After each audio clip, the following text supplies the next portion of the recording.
He was the boy who grew up on stage, the man who reinvented music, and by 2009, he was supposed to be standing at the edge of the greatest comeback the world had ever seen. Instead, in a matter of weeks, the king of pop would be gone. This is the story of how it happened and why so many people saw it coming and still could not stop it. To understand how Michael Jackson arrived at that final year, it helps to remember just how long he had already been living in the spotlight.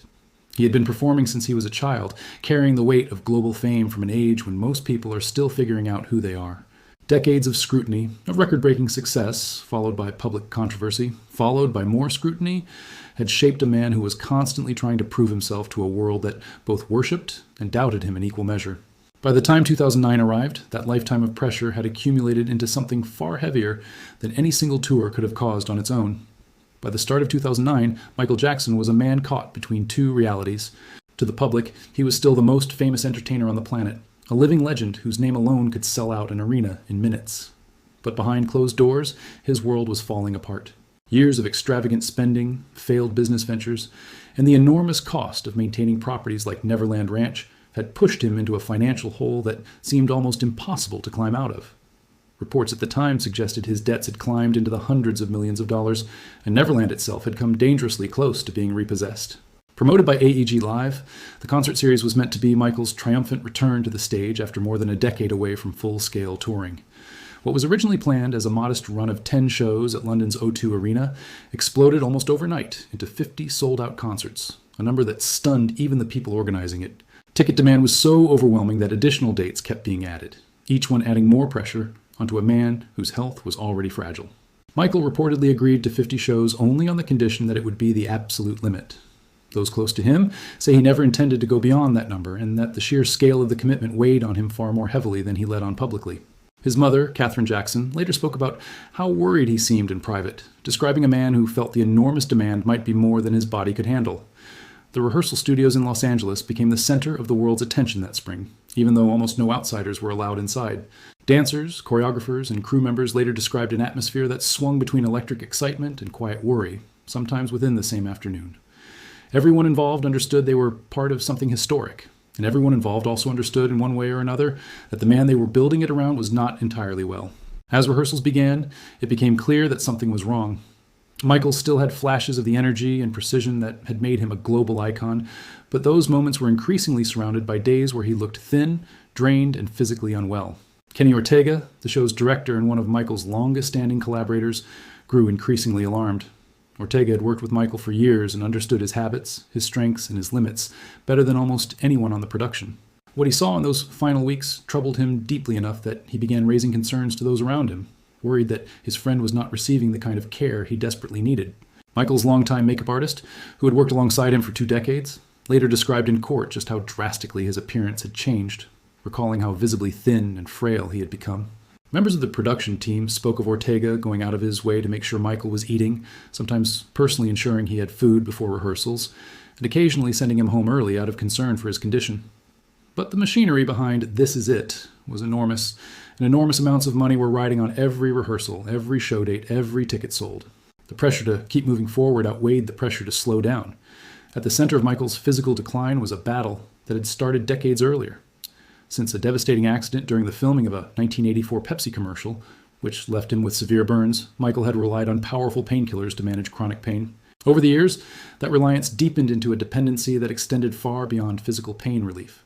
He suffered from long-term insomnia, anxiety, and muscle pain, conditions that only intensified after the exhausting and highly public trial he endured in 2005. That period took an undeniable toll on his mental health, and in its aftermath, his use of medication increased even further.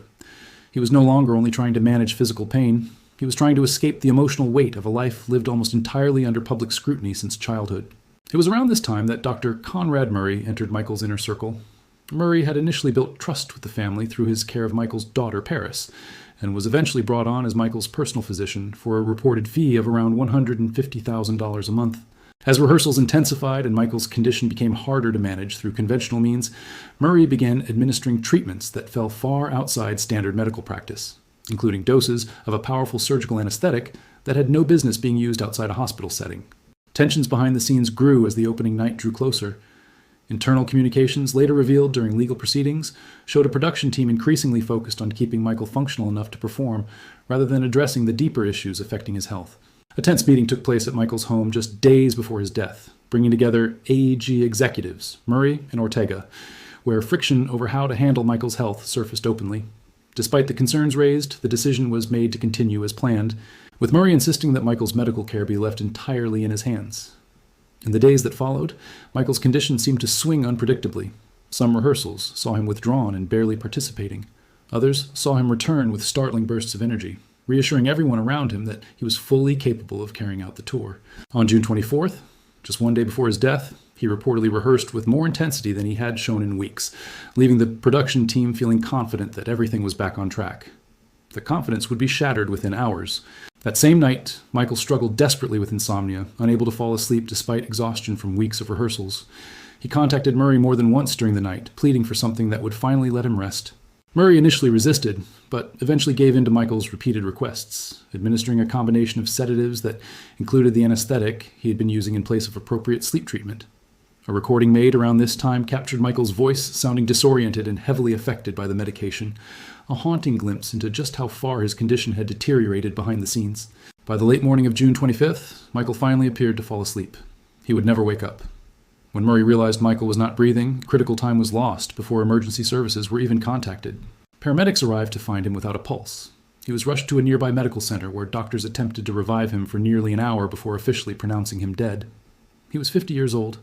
The news spread across the world almost instantly. Fans gathered outside hospitals, homes, and landmarks associated with him, and tributes poured in from artists, world leaders, and millions of grieving admirers who had grown up with his music.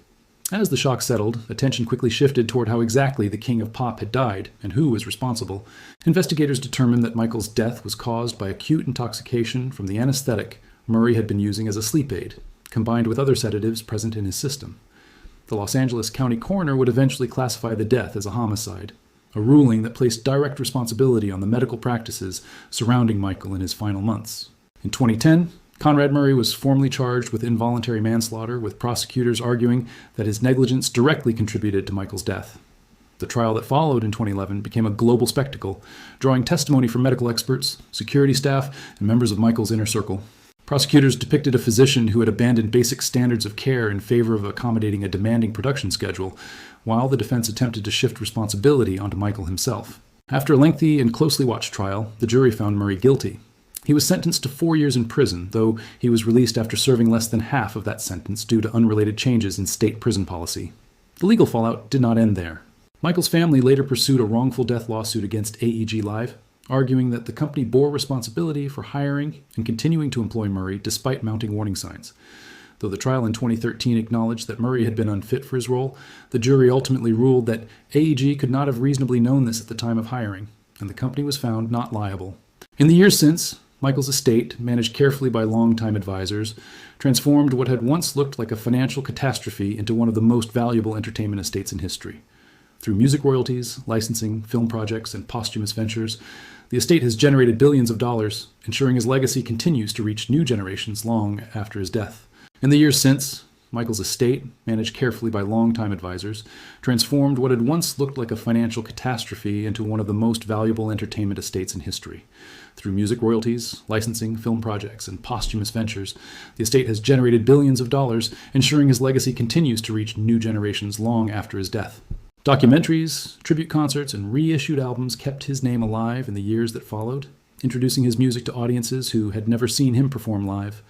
Younger fans discovered him through streaming platforms and viral clips, while older fans revisited the catalog with a new appreciation for everything he had accomplished under circumstances that, in hindsight, seem almost impossible to imagine. Few artists in history have managed to remain as culturally present after death as Michael Jackson has, a testament to just how deeply his work resonated across generations, genres, and borders.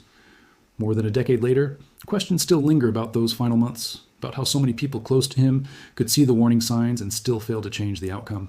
What remains certain is that the world lost one of the most transformative performers in history at the exact moment he was preparing to remind everyone why he earned that title. The comeback the world had waited for never came. What we're left with instead is a story of talent, pressure, and a system that kept moving forward, even as the man at its center was quietly falling apart. Michael Jackson gave the world decades of unforgettable music and performance, and even in his absence, his impact on entertainment remains impossible to ignore. Rest in peace to the king of pop.